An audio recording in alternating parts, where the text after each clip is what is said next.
தந்தை மகன் தூயாவின் பெயராலே ஆமீன். மார்க் எழுதிய நற்செய்தி வாசகம் அதிகாரம் 4 இறைவசனங்கள் 35 முதல் 41 முடிய. அன்று ஒரு நாள் மாலை நேரம் இயேசு சீடர்களை நோக்கி, அக்கரைக்குச் செல்வோம் வாருங்கள் என்றார்.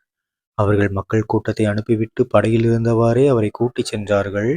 வேறு படகுகளும் அவருடன் சென்றன. அப்பொழுது ஒரு பெரும் புயல் அடித்தது.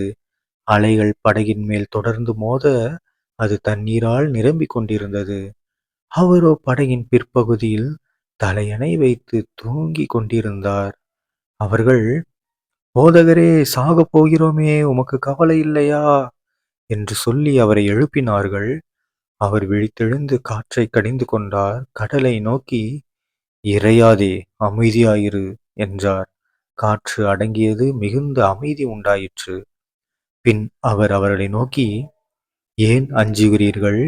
உங்களுக்கு இன்னும் நம்பிக்கை இல்லையா என்று கேட்டார். அவர்கள் பேரச்சம் கொண்டு, காற்றும் கடலும் இவருக்கு கீழ்ப்படுகின்றனவே, இவர் யாரோ என்று ஒருவரோடு ஒருவர் பேசிக் கொண்டார்கள். ஆண்டவரின் அருள்வாக்கு. கிறிஸ்துவே உமக்கு புகழ்.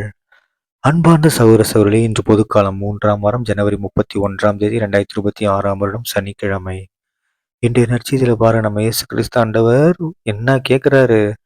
உங்களுக்கு இன்னும் நம்பிக்கை இல்லையா அப்படின்னு கேட்கிறாரு. ஓகேங்களா? அந்த காலத்துல அந்த சீடர்களை அந்த டைம்ல பார்த்து கேட்டாரு. இப்ப நம்ம எல்லாரையும் பார்த்து அதே கேள்வியை கேட்கிறாரு. உங்களுக்கு இன்னும் நம்பிக்கை இல்லையா அப்படின்னு கேட்கிறாரு. ஓகேங்களா? அது மட்டும் இல்ல, அதுக்கு முன்னாடி என்ன கேட்கிறாரு? நீங்க ஏன் அஞ்சுகிறீர்கள்? அந்த கேள்வியும் கேட்கிறாரு. ஓகேங்களா? ஏன்னா நாம எல்லாரும் என்ன பண்றோம்? ஏசப்பா நம்ம கூட இருந்தும் பயந்துக்கிறோம். ஏதாவது ஒரு விஷயம் நடந்தா பயந்துக்கிறோம். அவர் நம்ம கூட இருக்காருன்ற நம்பிக்கை இருந்தா நம்ம பயப்பட மாட்டோம். ஸோ அந்த நம்பிக்கையை நம்மளை விட்டு போகிறனால நம்ம என்ன பண்ணிடுறோம்? பயந்து போயிடுறோம். கடவுளே, ஏசப்பா நம்ம கூட இருப்பாரா இல்லையா? ஏன்? ஏன்னா நம்ம பாவம் செஞ்சிருப்போம். அந்த பாவத்தினால என்ன ஆயிடுச்சு? அந்த ஒரு பயம். ஐயோ, ஏசப்பா கூட இருக்காரா இல்லையான்னு தெரியலையே, நான் வேற பாவம் பண்ணவே ஒரு வேளை போயிருப்பாரோ அப்படின்னு பயம். ஓகேங்களா? ஸோ அந்த பயம் நீங்களும் என்ன பண்ணணும்?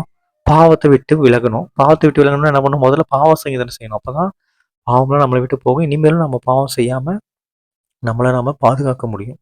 அப்படி பண்ணாதான் ஏசப்பா நம்ம கூட இருப்பாரு. ஏசப்பா நம்ம கூட இருந்தா நமக்கு பயப்பட தேவையில்ல.